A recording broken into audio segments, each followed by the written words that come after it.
Um, hey guys, good evening. It's great to see all of you here today. Thank you so much for joining in this session and attending with us on this discussion that we've titled Beyond Learning and Development. I just want to make sure that you guys can all hear me and see my slides okay. Can you guys maybe, if you've got your video, just give me a thumbs up to let me know that everything is okay. Can you all see? Can you all hear me okay? Perfect, great, that sounds good. Great. So what I want to do today is really kind of lead the discussion, and that's what this is going to be. It's not me going, me as a trainer going to tell you what the right way is to go beyond learning and development. It's going to be us as learning professionals discuss this out and sharing our insights. There's a lot more experience in the room, in this virtual room, than there is in me as an individual. So what I want to do is I want to kind of use the power of technology to kind of get all of our insights, put it together, share it among ourselves so that we can learn together as we go forward in this discussion. So as you see, our title is Beyond Learning and Development, and thank you for signing up because it's obviously an area of interest to you, and that's why I believe you've signed up. So thank you. Okay, let me see how to make the slide go next. Hang on. Liju, while you do that, I just noticed there's a new setting on Zoom. It looks like I have not allowed the participants to start the video. My apologies. I've just clicked on that option now. You should be able to open your video.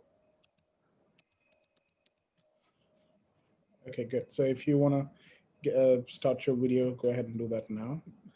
I'm trying to figure out why I can't go next on my PowerPoint slide for some reason.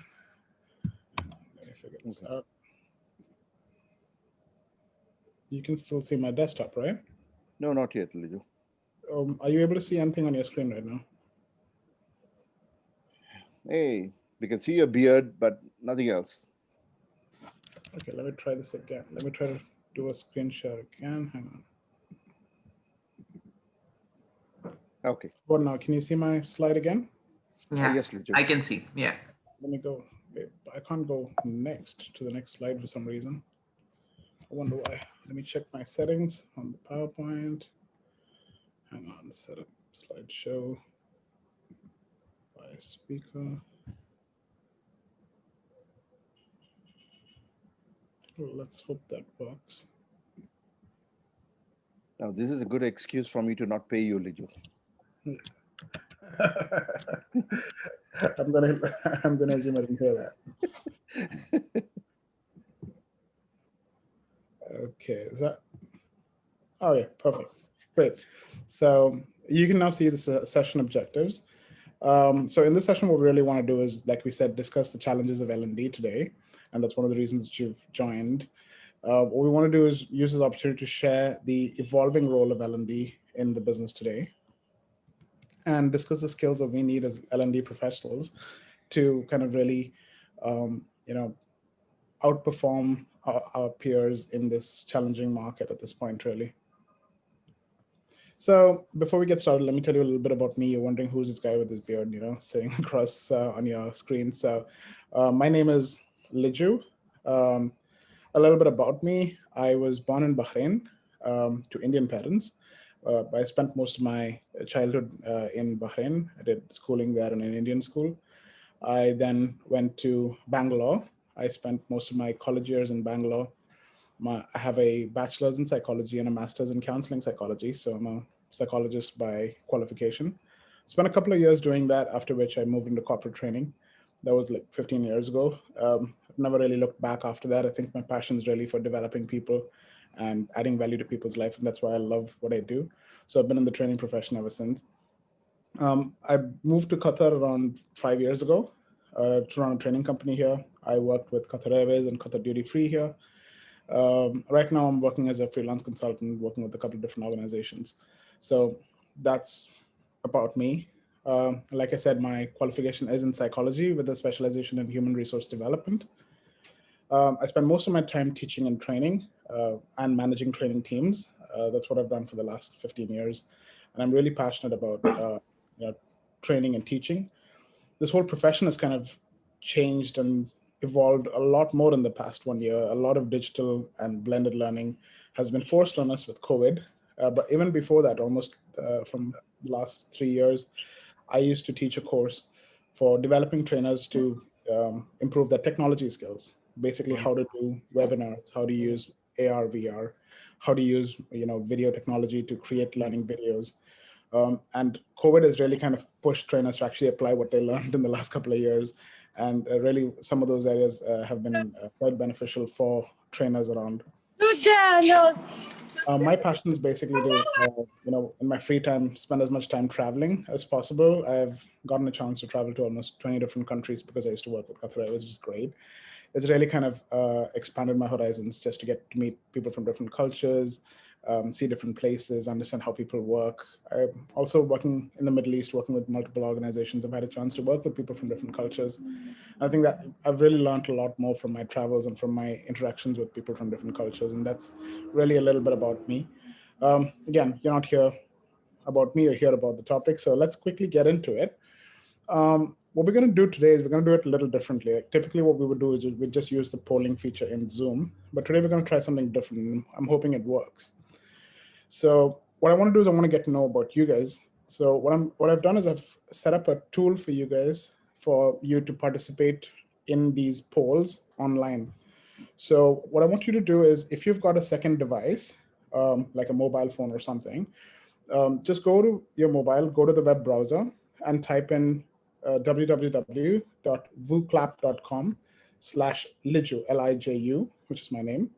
And then you'll be able to participate in all of these polls and all these interactive discussions and questions using this tool. So if you've got a second device, a mobile device, you can go from that, or you could just switch across on your device that you're using right now to your browser and go to vuclap.com/liju, and then you can participate. Okay, so I see that 3 of you have already joined. If you see in the bottom of my screen, I can see how many people have already logged in. So let's see if we can get all of you to sign up there, and this will allow you to kind of interact, and we'll get everybody's inputs on the screen using that. So yeah, once you've signed up, perfect. You've got 8 of you on there. How many participants do we have? We have 23 participants. 8 of you are Yes, already on there. 23. 23, yeah. I'll give you another minute to get connected. So that's vuclap.com/liju, Liju. You might get a pop-up message to allow cookies or whatever, and just click OK. You'll probably get some ads to buy vuclap maybe later. And this is also a great tool for some of you who might be educators, who might be trainers, to use yourself. So let's experience it together and see how we can engage and interact with each other better. Liju, I hope you're not trying to sell something here, okay? Say that again? I hope you're not trying to sell this to the audience. Oh no, I had to spend money from my pocket to get this license for this session. Malavan, I'm going to send you the bill, yeah?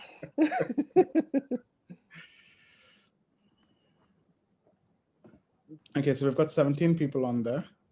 Okay. Good. Liju, in case they are unable to, like, what can we do? What's happening? Well, are they having a challenge?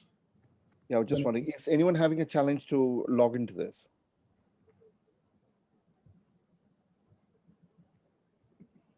Okay. You can also scan the barcode on the device with your camera and then log in. So it just gives me a message saying that raise your head. There's no vote in progress at the moment. That's right. So we've not yet launched the votes. I'm just waiting for everybody to sign up. Just perfect. Okay. So typically, if you're in a classroom, you'd have to raise your head up from your mobile device to look at the trainer. So that's basically what it's asking you to do. Good. I see 23 of you are there, and I guess I think that's good enough to get started. Okay. Let me go to our first poll where we get to know about you guys. There you go. So I'm going to ask you this question. What is your current job function? I know that not all of you might be from the training profession, so just so that I have an understanding of who's attending. If your primary job is that of learning and development, or even if you have a part-time role that is learning and development within an organization, share that with us. Or if you're from another HR function or from another business support function like finance, marketing, or if you're from a different industry, or if you're from core operations, just put that in and then hit submit, and then it'll kind of tell us how we're doing. Oh, good. Okay, so most of you more than half of you are from learning and development, looks like. Okay, so I've got 15 responses so far. Let's wait for most of you to have completed. So once you select your option, just hit submit, and then it gets submitted, yeah?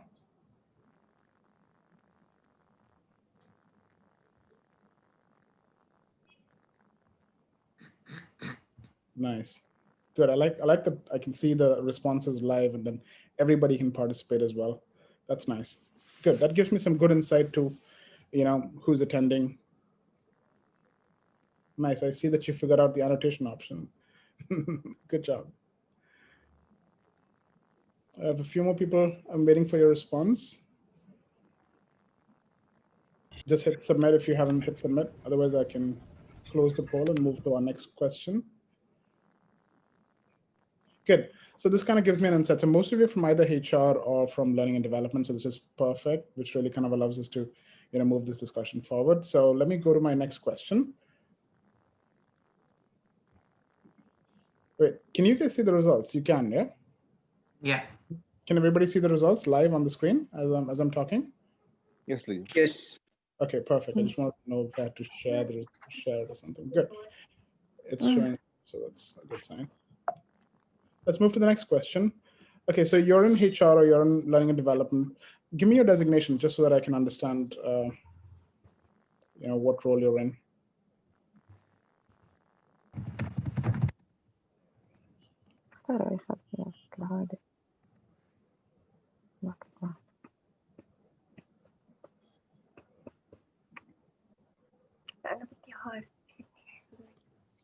Oh, that's nice.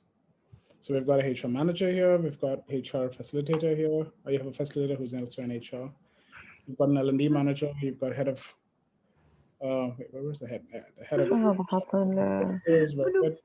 We've got an operations manager here. Welcome. We've got an educator here. Yes. We've got an L&D manager. We've got an assistant HR manager. Guys, welcome. Perfect. I feel right at home with the training and HR teams. We've got Liju, also sorry to people, interrupt. I'd like to thank you. Liju, sorry to interrupt. Sorry. Yeah. Guys, if you have a background noise or probably if there are kids running around, please can you mute your mic? Thank you. Yeah, that's a Yeah, good. And Liju. keep your mic muted until you want to speak. Yes. Here's a quick tip for those of you who are new to Zoom. One of the things I like to do is keep myself on mute all the time. And every time I want to talk, I just hit the spacebar button and hold it and then talk. So, and then, when I finish talking, I just release. So it's like a walkie-talkie radio button kind of thing. So that's a really good feature on Zoom that can be quite handy. So yeah, if you have background noise, maybe you want to use that feature a lot. So hit the spacebar if you want to speak. But yeah, feel free to speak at any time. Feel free to interrupt me. Like Malawan said, I like it when people talk. So, oh, good. Thank you so much for sharing your designation. So it kind of gives me an idea of who's in the room. Thank you so much for sharing. And also you get to meet each other. So this is also a great opportunity for us as HR professionals and learning professionals to kind of meet and interact and network. So, feel free to connect with other people in the, chat. And if you'd like to say hi, some of us are between jobs, which is okay. And it's just a matter of time. Everything's gonna, get better. Great. Okay, so let me move to my next question to get to know you guys a little better. So we know that most of you are from L&D and HR, but what industry do you work in? Are you in retail, aviation, a different industry, just, hospitality, healthcare, education? Go ahead and tell me what industry you work in. We can also see this as a word cloud. Okay, that's nice. You work for the Ministry of Education. That's nice.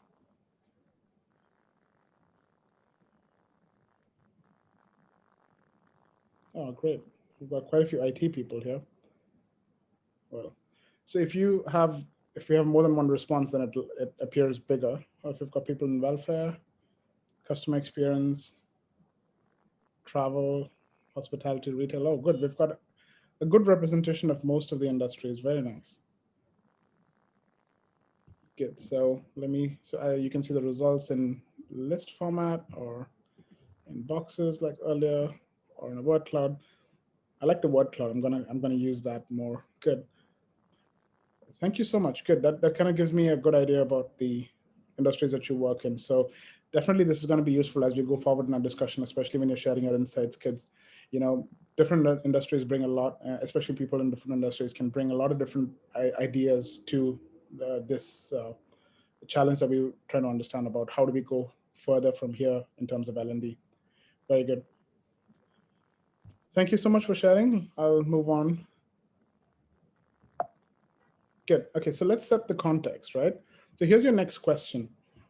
Now, you're all from different industries. How has COVID affected your business operations, right? So go ahead and tell us how this situation has been affecting your business, your roles, your departments. Now, many of us might have been negatively affected, but also I can understand that some businesses might have done really well during this time. For example, Zoom's doing really well. Talabat and all of these, delivery services are doing well. IT is doing well. So just share with me about how your business is doing in COVID. Oh, good. That gives me some good insight.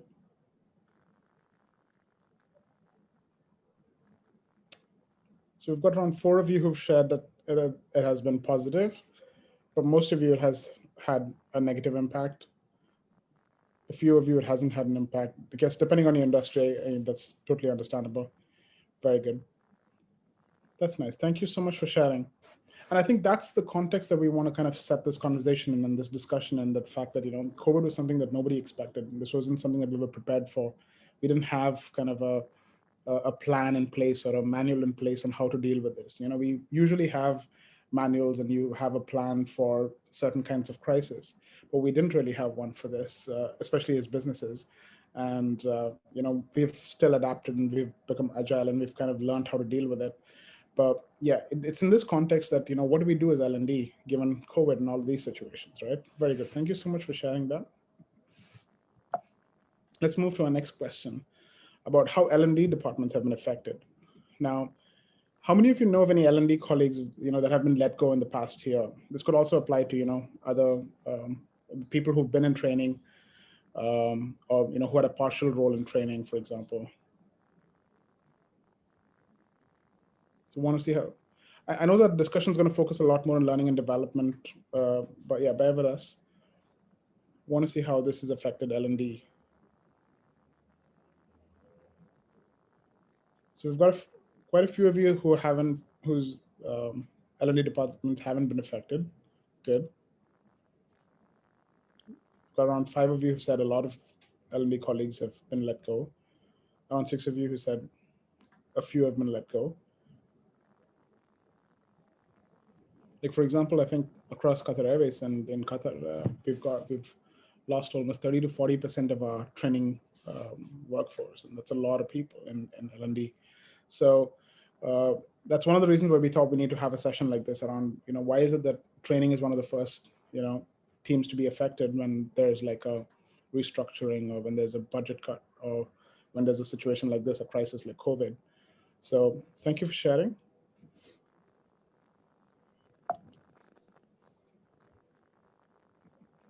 Here's the next question. So why are training budgets and training roles affected in times of trouble? Now, for some of you, yes, it has been affected. For some of you, it hasn't.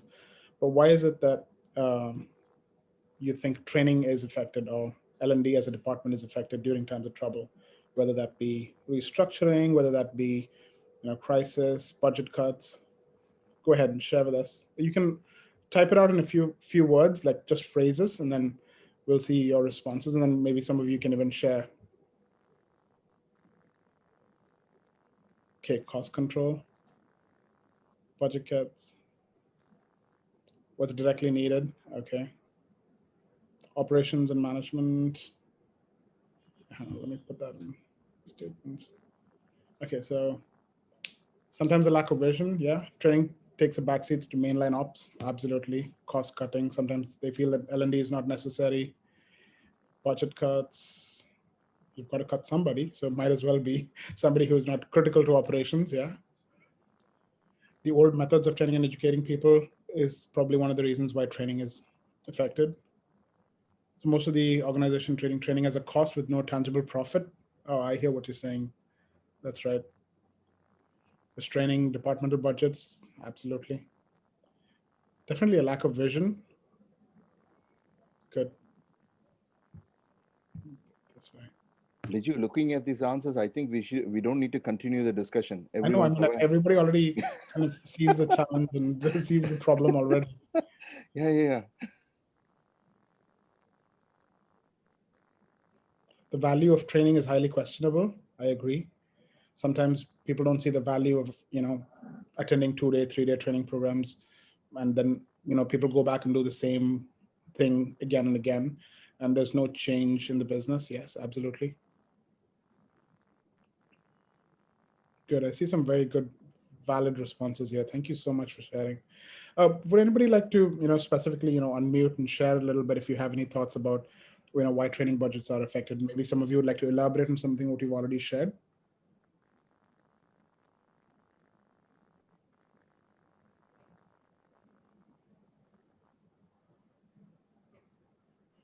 So I think another thought is around the value is questionable. Is it required for us to have training in a time when we need to cut costs? So is there any reason why we'd feel that way? Anybody would like to share?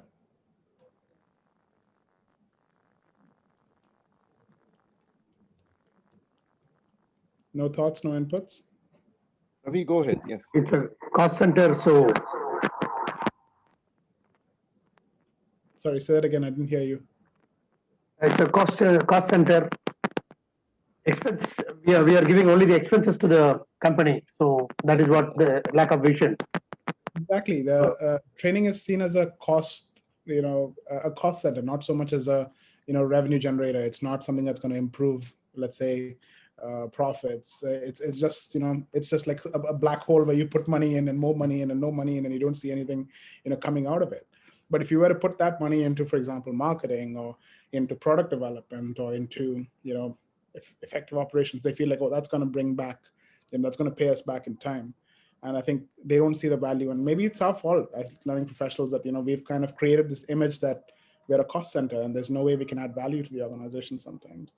But I see there's this response around because sometimes the L&D professionals are failing in measuring ROI and ROE. Absolutely. And that's really one of the biggest challenge. The fact that we as training professionals have kind of failed in showing value and showing how, we're going to be critical to the business. Very nice. Thank you so much for sharing.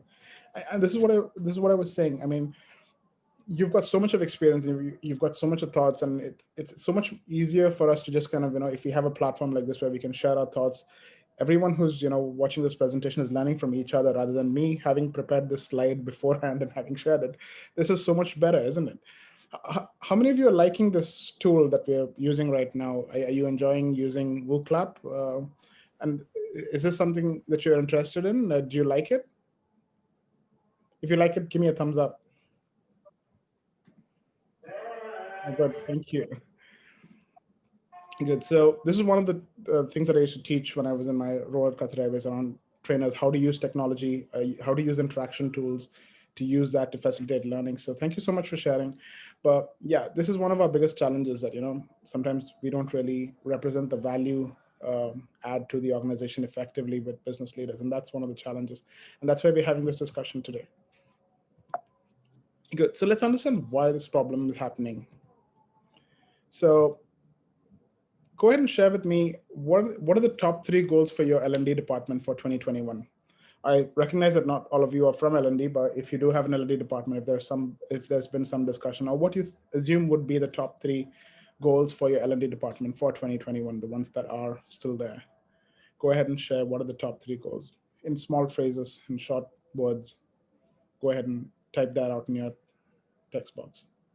Liju, can you suggest some examples? Sure. Like some of your goals might be to, Retaining people is number one. It could be to, let's say, deliver, complete this leadership development program.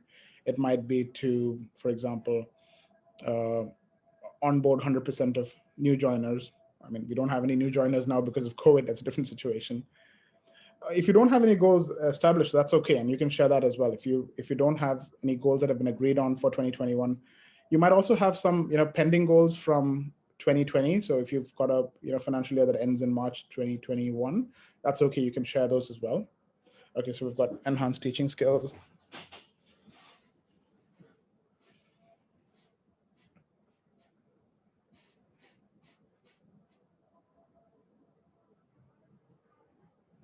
Okay, complete lean management program, continuous refreshers. Okay.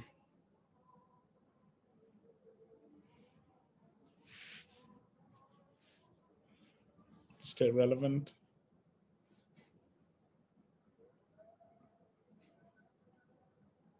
Making the organization understand that L&D is critical. Okay. To retain people, internal promotions, and maintain service standards. Good. Okay. Upskilling, developing teams, career pathways. Okay, good. Developing an L&D model, which will be beneficial for every employee.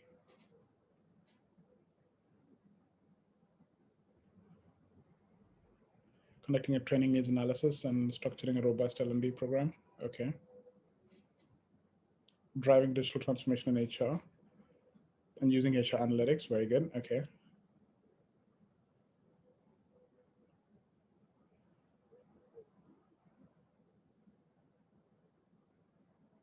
Some very good goals here. Some very good, plans for L&D departments. I've got 10 responses. If anybody else would like to share. I mean, if you, like I said, if you don't have goals established, so there hasn't been a clear communication of goals to you, feel free to say that there has been no goals established, and that's okay. So sales, upselling, suggestive selling to handle complaints, creating an L&D program as per department, making L&D department as a business partner. Good, very nice. I'm already hearing some solutions to some of our problems. Very nice. Increasing sales. Okay. Sorry, I just want to say that my Woo Club doesn't work, so I don't see the question there. I cannot answer there. Are you on wooclub.com/Liju, or what's the error you're getting? Yes, I'm there. No, I'm just in the previous question. Oh, the new question. Yes. Try refreshing your page. Would that work? Nope, doesn't work. Oh, I'm sorry. Okay. Also, what you could use, if you could try a different device, but if it doesn't work, go ahead and type your response in the chat box, just so that we can get you to participate as well. Yeah. And I mean, sometimes we depend on technology a lot, but we need to have a backup plan. So yeah, go ahead and use the chat box to put in your responses, and I'll take a look at that as well. But yeah, if you're having issues with Woo Club, just feel free to refresh or restart your browser, and sometimes that works. And just go back to wooclub.com/Liju, and you should be able to give some responses. Get teams to work together, increase sales, digitization of L&D, managing more professional programs and trainings. Good. Most of you have given us a response. That's some good insights. Start e-learning. Okay. More effective learning interventions, more agile and responsive. Yes, especially COVID has taught us that we need to be more agile and responsive. Very good. Well, that's some very good responses. Thank you so much for sharing.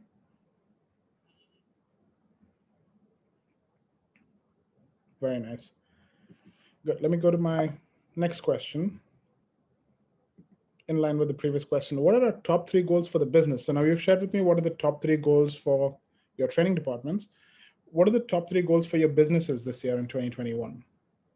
I mean, you probably already have a clear guidance from your chief or from your senior management around these are the 3 things that we want to achieve, or these are the top 3 things that we want to do for 2021. If that's been shared with you, go ahead and share that. If that's not been shared with you, just go ahead and say that the goals have not been shared with you, or that you're not aware of the goals, and that's okay as well. Okay, to become profitable. It's not shared. Okay. Every business needs to have a BCP.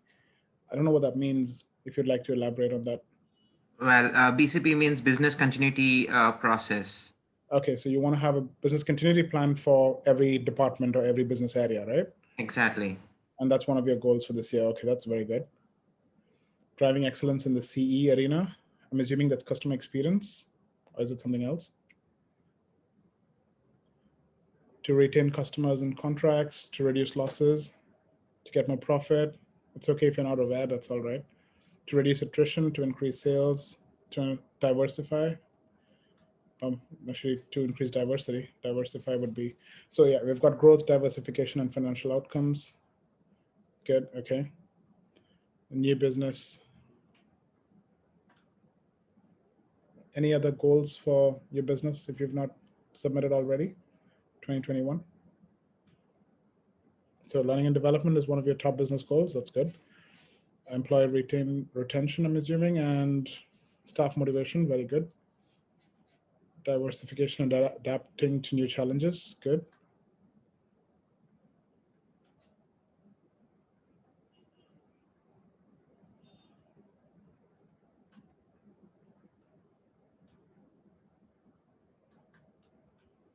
to achieve target for SPM. I'm not sure what SPM means, but I'm assuming you have a target set and you want to be able to achieve that for the coming year. So I guess it's a financial target or a number value, I guess there. Good.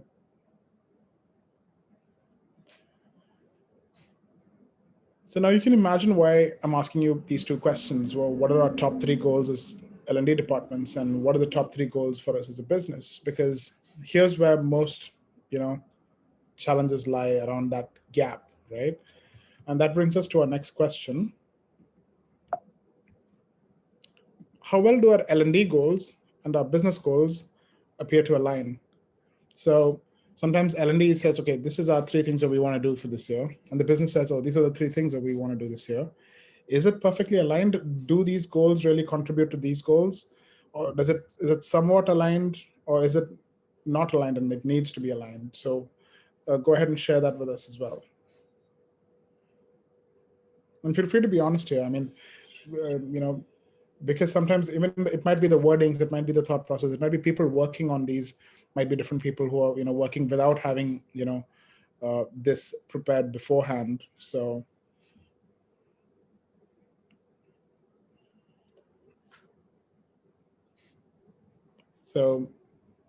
most of you say that the L&D goals and the business goals need to be aligned. Some of you say it's somewhat aligned. Yeah, we are kind of doing some stuff, but it is in some way, contributing to this. And very few of us actually have it perfectly aligned that these goals will specifically impact these business goals, right? And the insights come from you guys itself, and we now see where the problem is. So we see why the business, in times of trouble, don't focus on keeping and developing and sharpening their L&D departments, but rather let them go. Why? Because our goals and the business goals seem to be not aligned. And I think that's where the biggest challenge is. And as learning professionals, the more we recognize that, the more we can do something about it. And I think we're already being able to see from the responses that that's where our area is, that we need to be aligned in terms of our L&D goals and our business goals. So another question that kind of, this would lead up to is, what's the role of L&D in your senior leadership? Does your L&D team get a representation or get a seat at the table when it comes to major business decision making? So when, let's say, the main key executive leaders are sitting down and deciding, what do we do for next year? What do we do in terms of our marketing plan? What do we do in terms of product development? Is L&D represented in these meetings at senior executive level, or is it only HR manager or head of HR that sits there?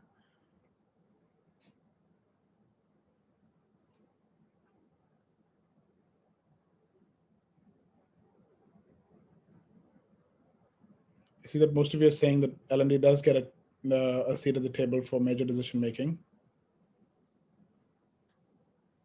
That's really great, because most of the organizations that I've been with and that I've worked with don't have L&D at the table when they're making critical decisions, especially when they're making business strategy decisions, when they're making serious decisions about, for example, reorganization, restructuring, cost cutting, or let's say new markets, etc.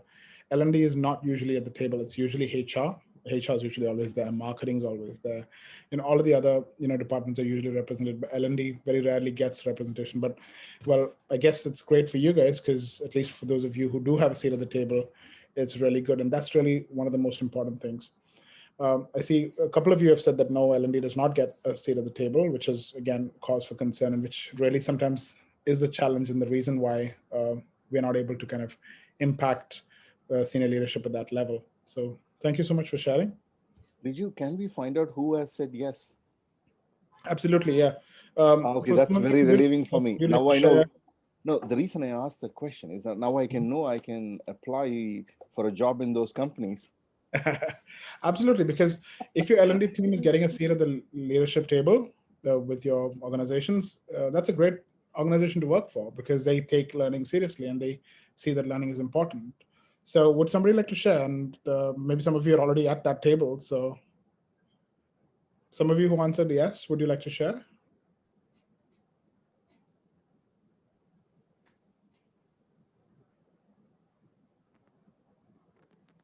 May I? Go ahead, I can hear you. Ravi Govindaraj. Yes, Ravi. So let me take 2 minutes time to explain things. we are into food, we are into vending, we are into steel, we are into facility, we are into, our company is there in various parts of the, the industries actually, various industry, various parts. Till 2019, of course, everyone, we were handling it directly there when it comes to T&D. 2020, I've converted these things to online communicating. Of course, 3 years before itself, I started a WhatsApp communication, WhatsApp groups with each and every individual branch, division, and the units like that. Uh, I've already started. So circulating the training materials, etc., through WhatsApp, and then through email. The third process, we have created our internal uh, company social website, so something similar to Facebook, so that now we can download, we can share all the materials, etc. And the fourth point is we have created the online sessions where I've also started giving 60 minutes of sessions on daily basis, and once in a week I'm training my buddy trainers, leaders, informal leaders, situation leaders, those people to come and deliver the sessions through online. And now we are started streamlining through YouTube as well, so that for those people who are not there in the, whoever is there on shift, they later and they can refer the YouTube as well. And we use the Zoom platform, the questionnaire, whenever the session has been completed, we use some kind of a quiz program, some games, and so that they are answering it back, so that their evaluation has been taken care. So otherwise, we have got our structured plan like a daily briefing system, 15 minutes, the weekly training system for 30 minutes, and then monthly once 60 minutes of this kind of a training, quarterly once about 10 hours of quarterly training sessions. So once in 6 months, train the trainer sessions, and once in a year, team building sessions like that. No, I made a structure, and it is happening in this way. Uh, from 2019, it was only a department. Now I'm trying to convert this from the cost center to the revenue center. So that is where I'm interacting with Mr. Malavan. So how we can tie up, we can make the tie up on the etc. So that we can go to the next level of it. 2021 probably we can come out as ITC, Integral Training Center. That's fantastic. What you're doing is really kind of the signs of a very mature organization that is seeing learning not just as a function or a department, but more of as a culture, and that it's not sitting separately, something that needs to get done. It's not a tick box exercise. It is something that you do as part of your daily life. And I think the steps that you're describing is a very good approach for organizations to have. And many of us listening here to you, I think we're already kind of making some notes. Well, I should try that. I should probably try that as well. Thank you so much for sharing. That's really appreciated. And I think it's a very good approach. And that's one of the signs of us moving in the right direction with regard to learning and development. Thank you. Good. So let me move to my next question around what's our solution. So with regard to the challenges around the gaps and positioning L&D in a way that really adds value to the business, right? So now the expectations from L&D department today are not the same as it was, yesterday, a couple of years ago, 10 years ago. Today, the business expects a lot more from L&D departments. So share from your experience, what are some of the expectations that are there from L&D today? What role do we play in the business today? Go ahead and type it out in the text box there. What does the business expect from us as L&D departments today? Are we just doing traditional, classroom training, or is there more expectations from L&D today? Let me do grid view. Okay, so make employees more customer centric. Yes. Develop leaders through trainings. Justification of what we do. Yes. Getting people ready to hit the ground running fast. Yeah. Upskilled, motivated, and engaged. Good. Yes, that's an expectation that they're having. To make the staff perform better. Absolutely, right. And that's the key. How can I improve performance? And that's the biggest question that most departments are asking. Seeing training results in a monetized way. Yeah, put a dollar value to how you're adding value to our organization. Absolutely. Bespoke and customized trainings based on the actual training needs, not off the shelf generic training. Okay, good. Staff motivation. Yes, they expect us as training departments to keep staff motivated. Employee and customer centric. Yes, making sure that both our customer needs as well as our employee needs are taken care of. Nice. Any other expectations that stand out for you? to enhance soft skills, employee retention, yes. Business expects us to deliver more trainings with limited budget, absolutely. National development, yes. Supporting retention, developing more skills and achievements among staff, yes. Now, if you see this range of expectations are quite broad, there's a lot more that is being demanded of us as L&D departments today. To do more than everything, using almost nothing, a story of our lives. Some of us can relate and we're nodding, yes, that's true. They don't give us many resources, but they want us to do everything, yes. How to communicate in multicultural environments. Yes, that's an expectation sometimes that come from the L&D department. So we are the experts to teach them on those areas. Good.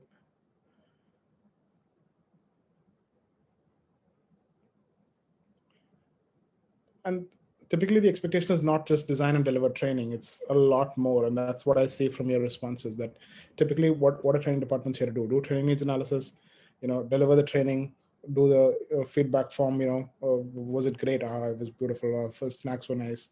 This is more than that, right? Magical transformation of their teams. Yeah, they think that, the training department has some magic wand to just do abracadabra, poof, and then, everybody suddenly becomes great at their jobs. That's what the business expects from L&D departments today, that we are some kind of magicians that we can just kind of change the business. Great. Thank you so much for sharing. Really appreciate that. Nice. Okay. Leads me to our next discussion question.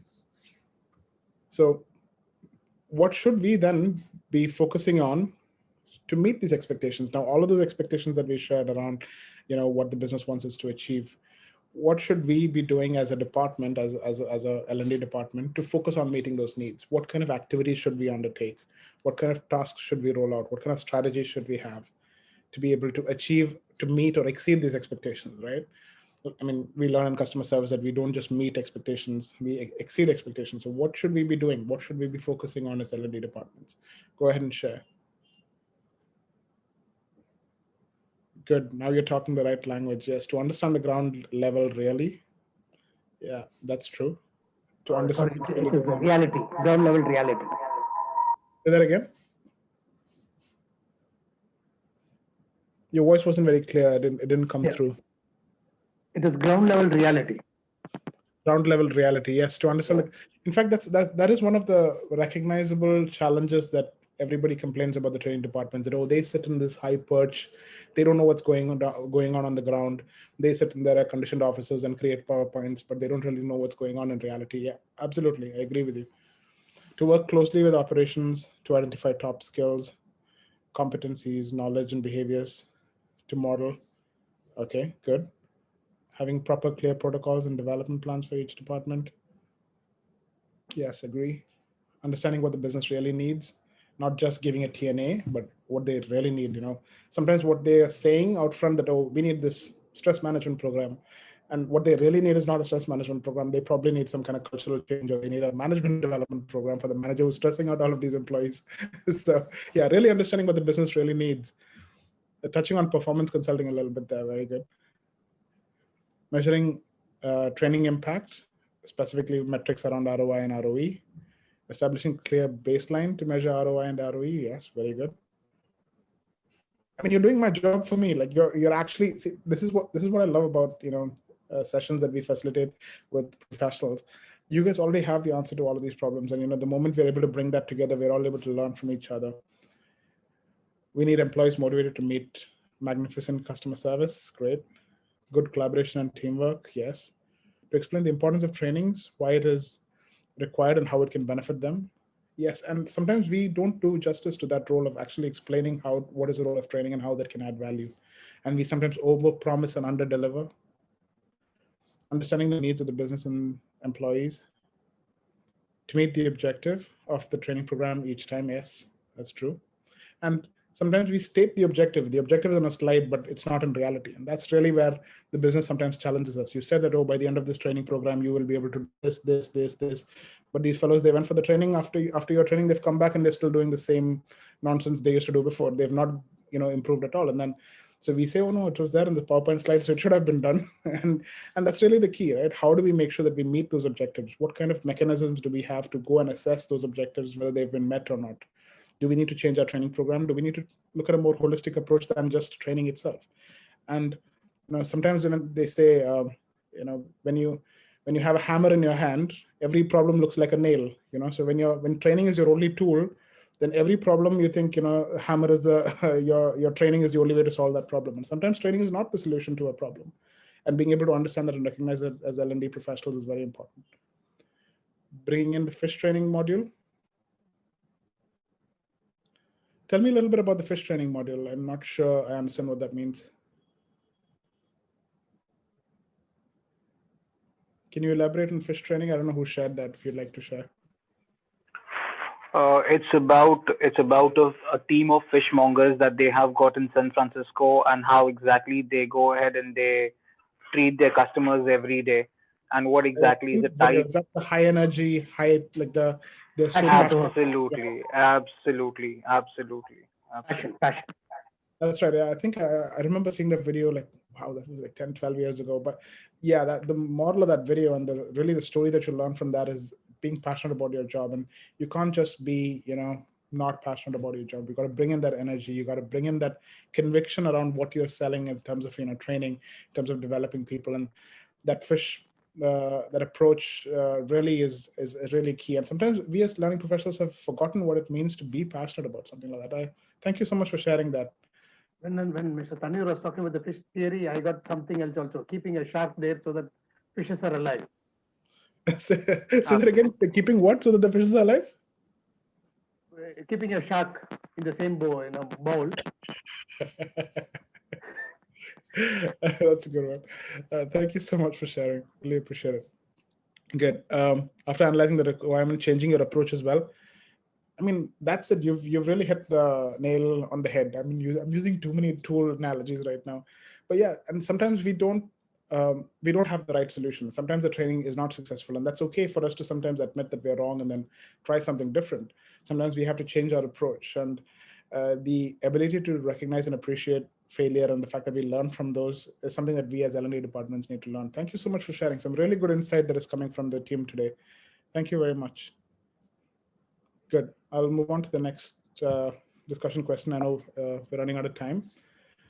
Malavan, I know it's 6:57 already. I didn't realize time flying by. So we still haven't gotten to the slides. How are we on time? Do you think we can go ahead and extend by, let's say, 5 to 10 minutes?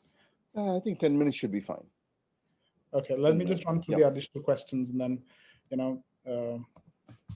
let's get into a few tips that I'd like to share as well. So what skills should L&D professionals develop to be effective? Now, thank you for sharing all of those strategies. They're beautiful, wonderful strategies. But to achieve those strategies, we need to develop ourselves as professionals to be able to deliver on those, right? So what are some of the skills that we must have as L&D professionals to be able to deliver those departmental strategies that we should do in terms of, providing great service as a learning function? What skills should we have as L&D professionals? Go ahead and put that in your chat box and share that. Oh yeah, passion, totally agree.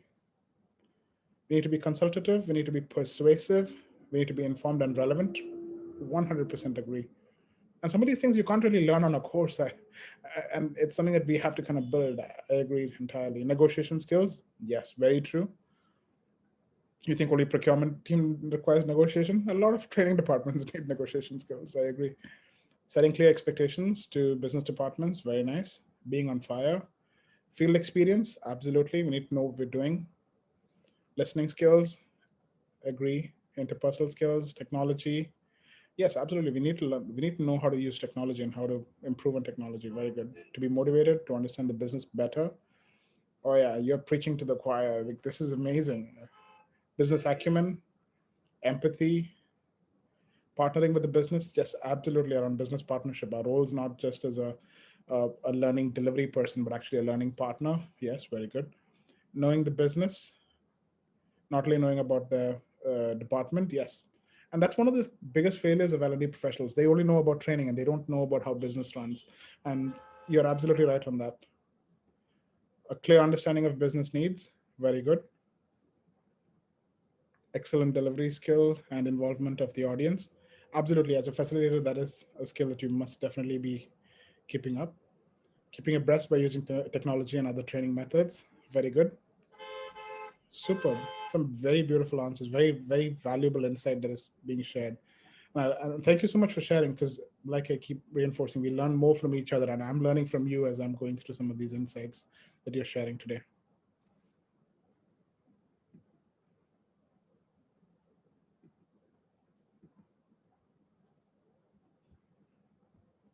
Thank you. Some very useful insights.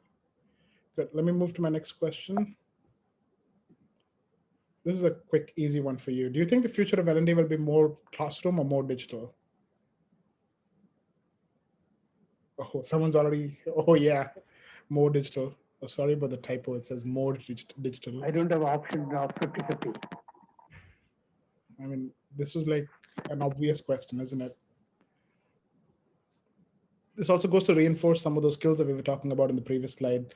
So is this an area that we need to develop ourselves in? Because a lot of us L&D professionals didn't learn about technology. We didn't, let's say, we didn't do a course, or we didn't go for qualifications or a degree that covers the technology. So that definitely is a challenge.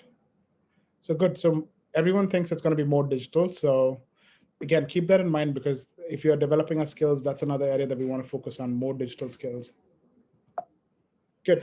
So what I wanted to do was just share a little bit about kind of summarize everything I've been discussing so far.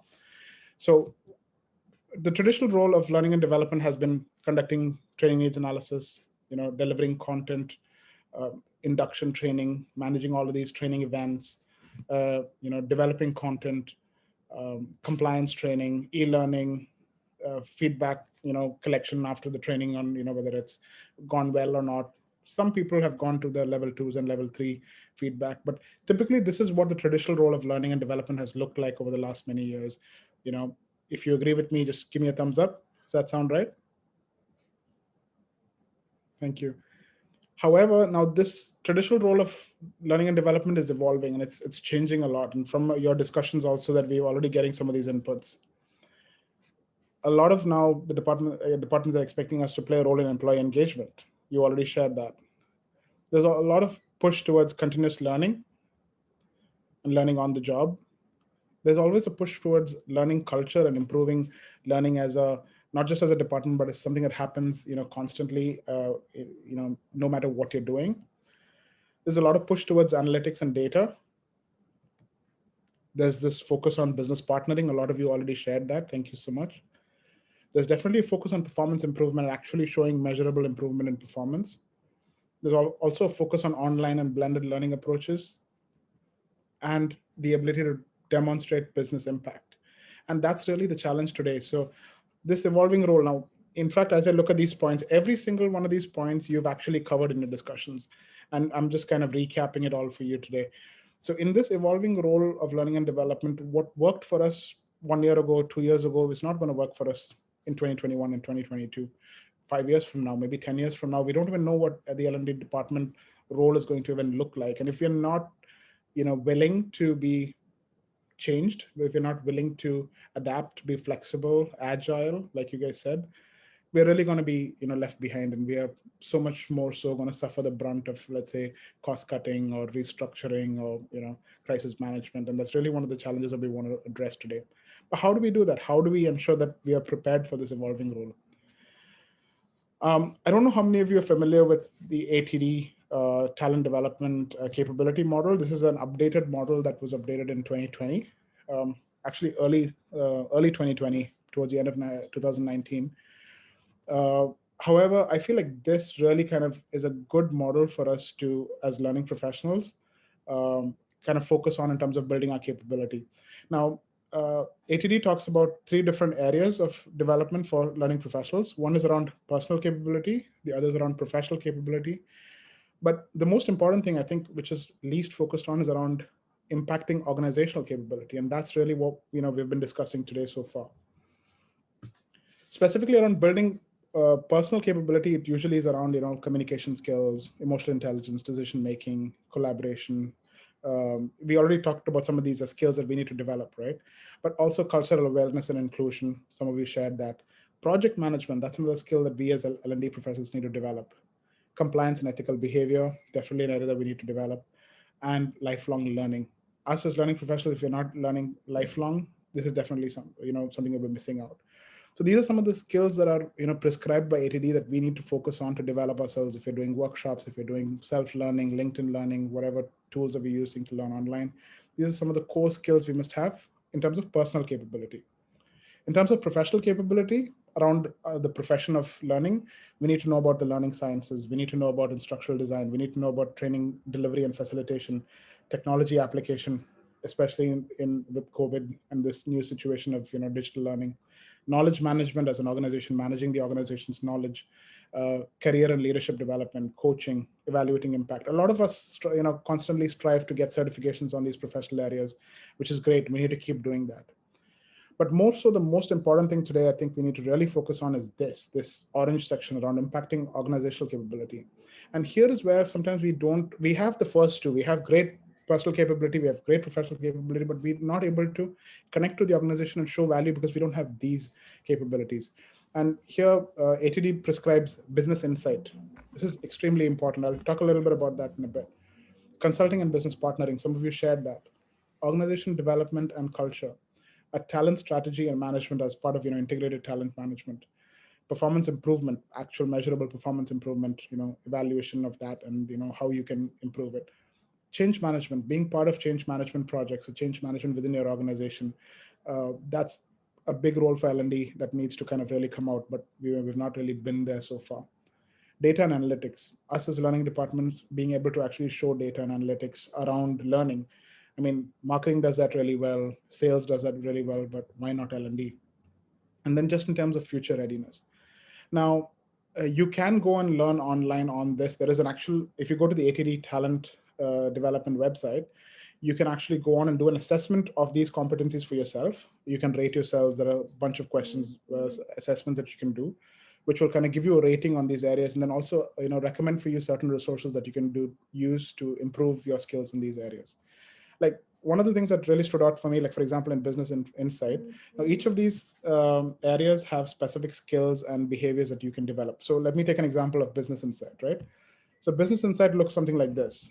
So there are, I think, 5 knowledge areas and 3 skill areas. So for example, if you want business insight, you must have a knowledge of business processes and operations. You must have knowledge of business strategies and competitive position. You must have knowledge of customer service standards and experience.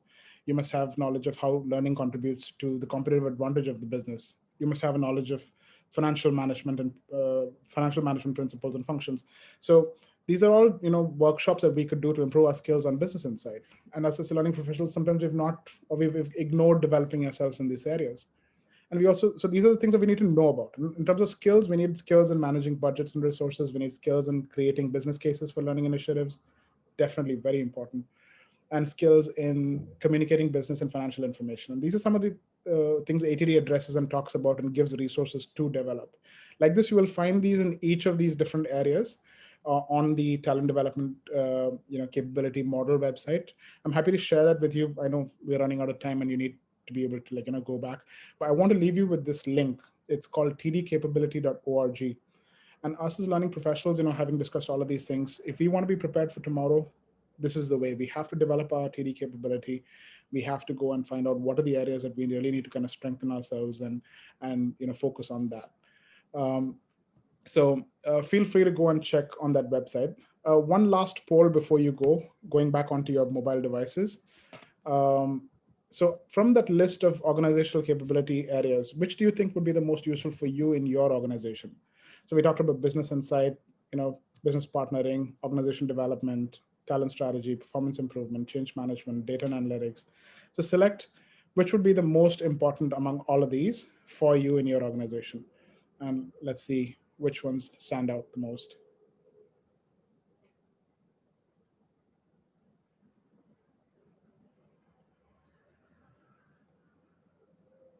Good. I agree. And some of these areas are actually the most important. Nice.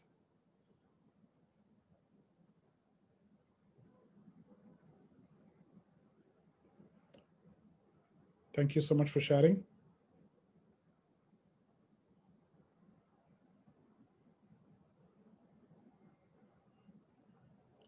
Liju, if I may, you mentioned about making a business case.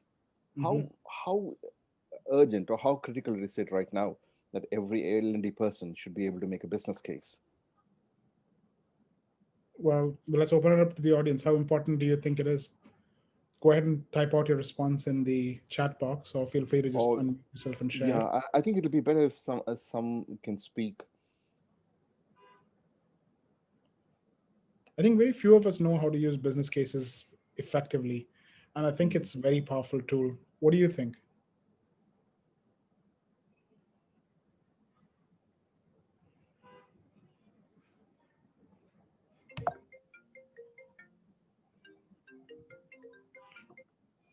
With that, we've come to the end of this session. Thank you so much for your participation. I'm going to be here for a few minutes with Malavan.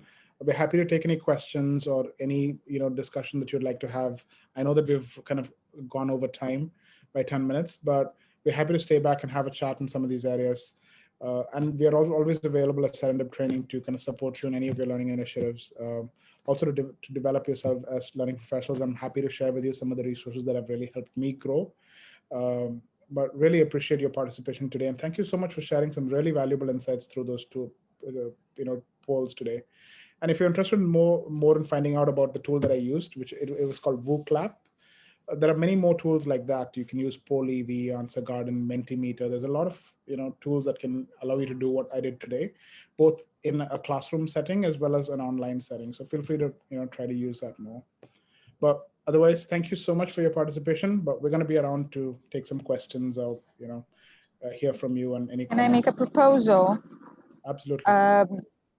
From my point of view, so many people joined today. I thought there would be less. So since so many people are interested in this, then I propose we do this again, and maybe we make this a community of practice, or we make it a support group in the months to come with this COVID situation. So that's fantastic. That's a fantastic idea. I think it's useful. I think everybody's in Doha, right? Well, some of us are, not all of us. There's quite a few people from outside the country. Okay. Malavan? Yes. But I leave that up to you to organize it. Yeah, definitely. We are planning like for each professional industry, we are planning at least a session every 45 days. So like we've already done that for teachers. For all the sales professionals, we are starting something next month. L&D, HR we have done. L&D probably, I think this is the first session we are going to do. This is the first session. I think, like you said, Anna, we need to come up with more programs where people can get together. Thanks a lot. Thanks, Anna. Very good proposal, Lavi.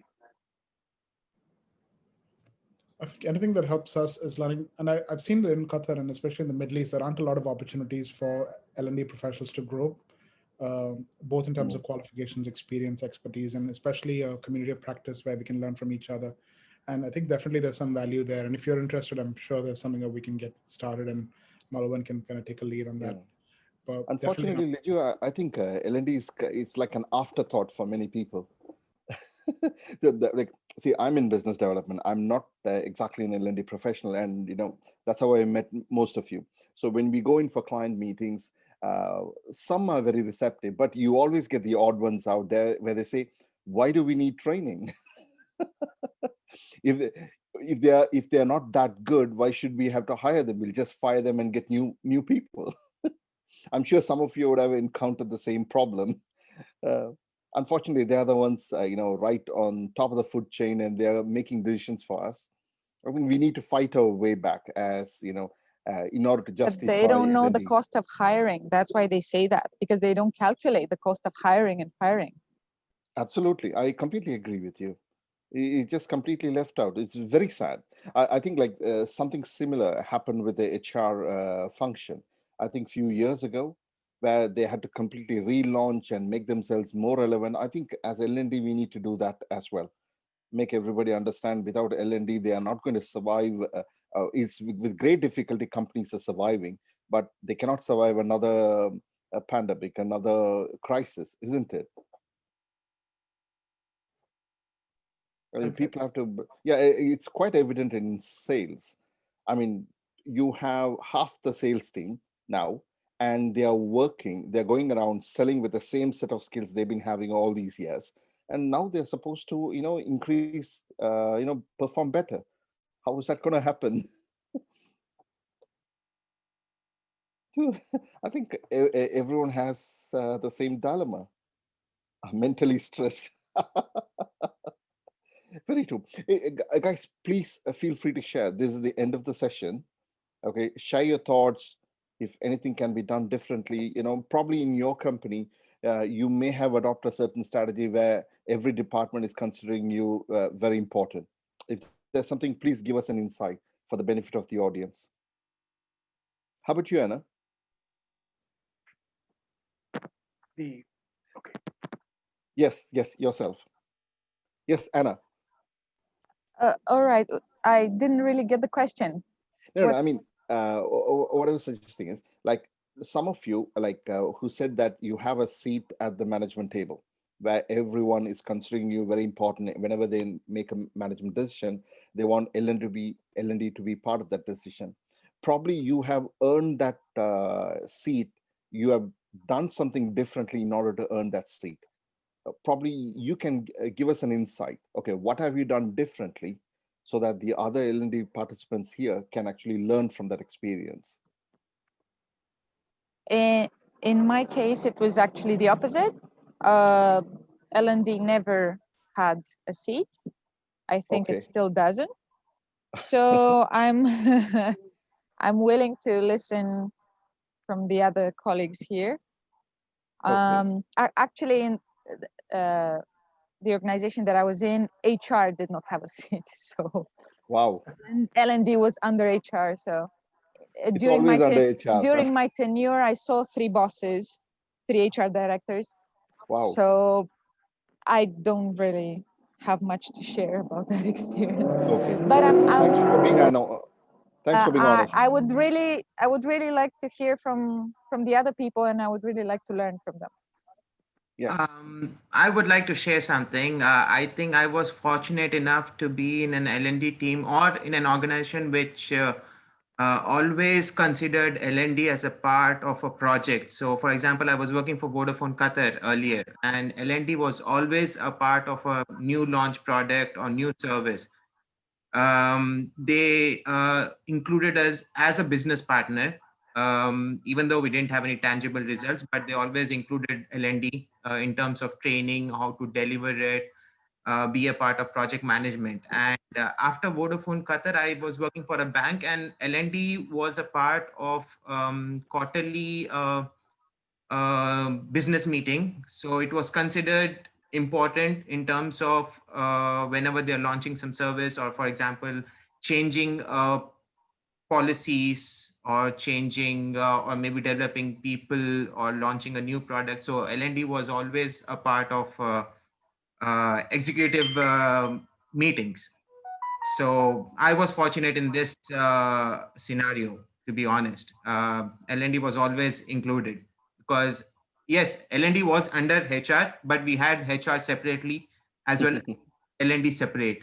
So we were the ones to answer all the questions in terms of budgeting, what would be the cost, be involved for new product training or service training. So we were always involved in business decisions. Happy for you. Yeah. Yeah, after hearing what Anna said, I consider myself lucky to be the part of. No, that's very true. And you'll see the difference also in employee engagement with organizations like that, because they feel like they're investing the right energy in the right time and effort into the right places in terms of, at the end of the day, whether it's a product launch, it's the people that have to sell it. And then if L&D is there to kind of support them through that process, and that's the right approach. And I think more leaders, more organization, business leaders really need to operate like that, and that's really the key. It's very true. I completely agree with you. I think like the whole of the last several years, we've given so many excuses. We've been blaming the economy, the management, but I think L&D has to go a few notches higher if we really want to survive. We want to do better. isn't it?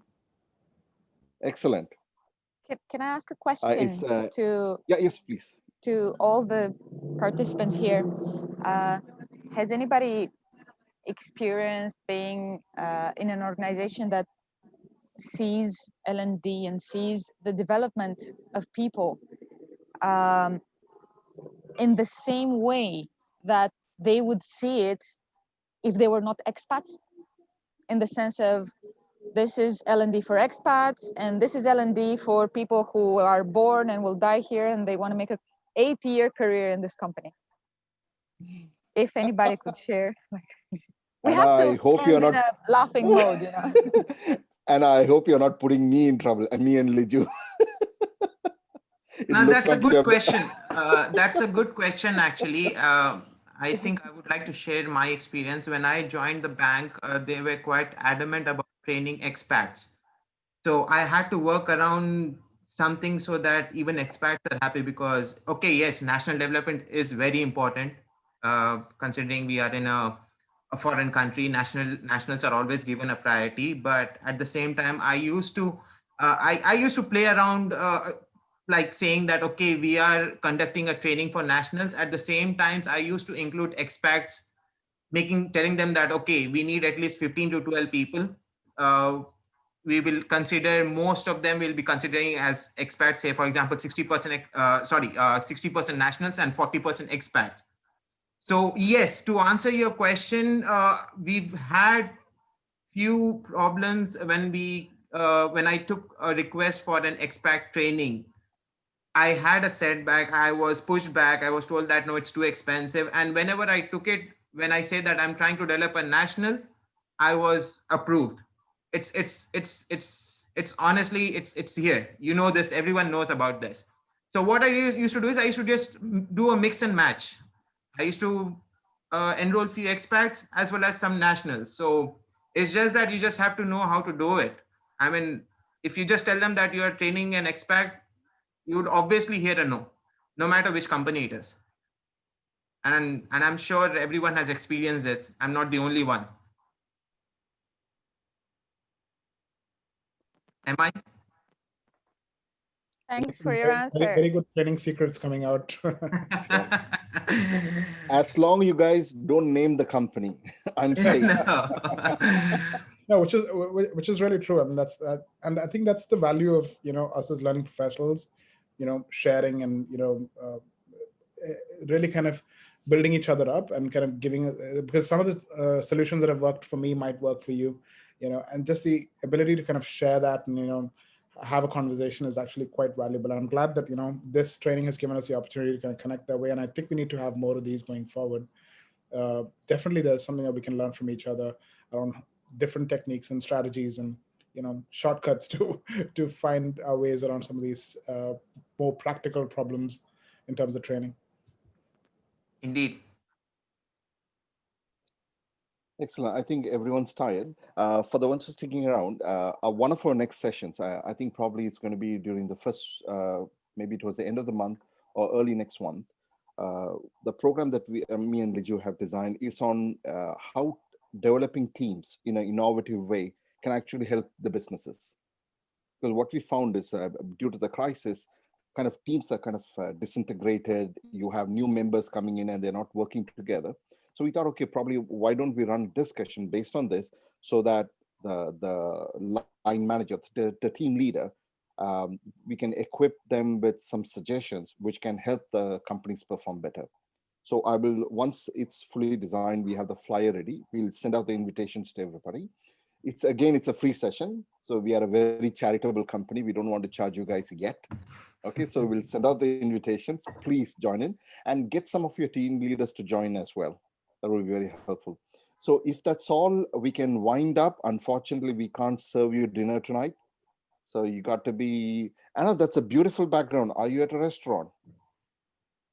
Okay, happy Yes, food. I'm in a coffee shop because I have a baby home and I cannot do it home. Okay. You're trying to be away from your baby. Brilliant.